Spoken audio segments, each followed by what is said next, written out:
Breaking news Kakinada port SEZ కేసులో ED దూకుడు పెంచింది. ఈ కేసులో ఇవాళ విచారణకు హాజరవ్వాలని విజయసాయిరెడ్డికి నోటీసు అందించింది. దీంతో ఆయన ఈడీ విచారణకు హాజరయ్యారు. కాకినాడ సీ పోర్టు సెజ్ లో వాటాలకు బలవంతంగా లాగేసుకున్నారనే ఆరోపణలతో కేసు నమోదు చేశారు పోలీసులు నమోదు చేసిన కేసు ఆధారంగా దర్యాప్తు చేసిన ఈడీ మనీ లాండరింగ్ కు పాల్పడినట్లు గుర్తించింది.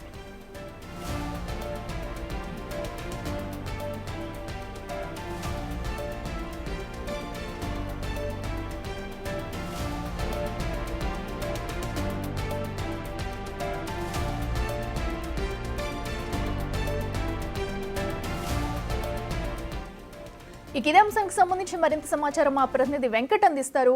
వెంకట్ చెప్తుంది, ఇప్పటికే చూస్తున్నాం కాకినాడ పోర్ట్ అలాగే సెజ్ కేసులో కూడా ఈడీ దూకుని పెంచిన ఘటనలో కూడా మరోపక్క విజయసాయిరెడ్డికి అయితే నోటీసులు అందించింది. విచారణ కూడా ఆయన హాజరైనట్టు కూడా మనకు తెలుస్తుంది. అయితే విచారణలో ఎలాంటి అంశాలను ప్రస్తావించే అవకాశం ఉందంటారు?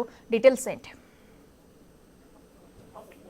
ఇవాళ కాకినాడ పోర్టు కేసుకు సంబంధించిన అంశంలో విజయసాయిరెడ్డి ఈడీ విచారణకు హాజరయ్యారు. దాదాపు 11:30కు ఆయన ఈడీ కార్యాలయానికి చేరుకున్నారు. దాదాపు గంట పాటుగా విచారణ కొనసాగుతున్నటువంటి నేపథ్యం కనిపిస్తుంది. ప్రధానంగా వైసీపీ ప్రభుత్వం వచ్చిన తర్వాత కాకినాడ పోర్టుకు సంబంధించిన వాటాలు ఏవైతే ఉన్నాయో అవి చాలా తక్కువ మొత్తంలో కాజేశారనే అభియోగాలు విజయసాయిరెడ్డితో పాటు ఇటు అరబిందో యజమాని శరత్ చంద్రారెడ్డి, అట్లనే వైవి సుబ్బారెడ్డి, తనేడు విక్రాంత్ రెడ్డి పేర్ల మీద ప్రధానంగా ఆరోపణలు ఉన్నాయి. వీరందరికి కూడా ఈడీ సమన్లు జారీ చేసింది. ఒక్కొక్కరిని పిలిచి విచారిస్తున్నటువంటి నేపథ్యం కనిపిస్తుంది.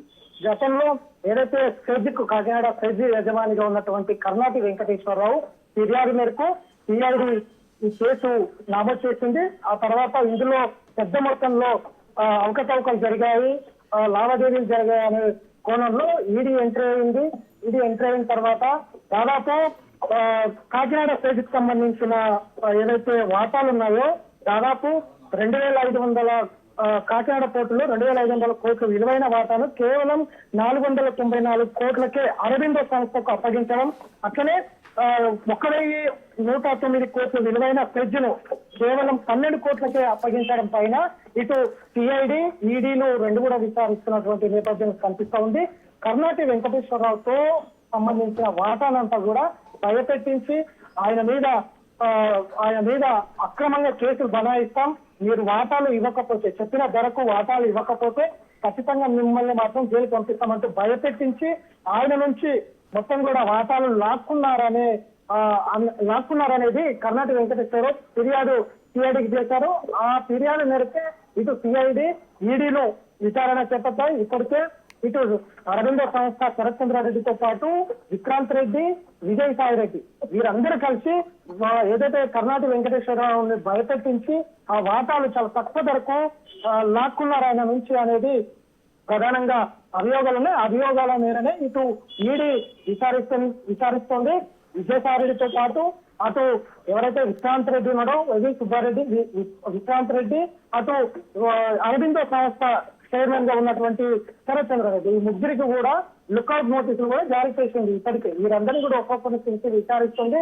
అసలు ఎందుకు తక్కువ మొత్తంలో ఈ సెజ్కి సంబంధించి కాకినాడ సెజ్ కావచ్చు, పోర్టు కావచ్చు, ఈ రెండుకు సంబంధించిన వాటాలన్నీ కూడా ఎందుకు తక్కువ మొత్తంలో అరబిందో సంస్థకు అప్పచెప్పారు, ఎందుకంటే 2,500 కోట్ల విలువైన వాటాను కేవలం 494 కోట్లకే అరబిందో సంస్థకు ఎందుకు అప్పచెప్పాల్సి వచ్చింది, 1,199 కోట్ల విలువైన సెజ్ను కేవలం 12 కోట్లకు ఎట్లా అప్పచెప్పారు, ఏ విధంగా అప్పచెప్పారు, దాని వెనకాల ఎలాంటి ప్రమేయం ఉంది, ఏ విధమైనటువంటి లాభాలు ఉన్నాయి అనే దాని మీద పూర్తి స్థాయిలో ఈడీ విచారిస్తున్నటువంటి నేపథ్యం అయితే కనిపిస్తుంది.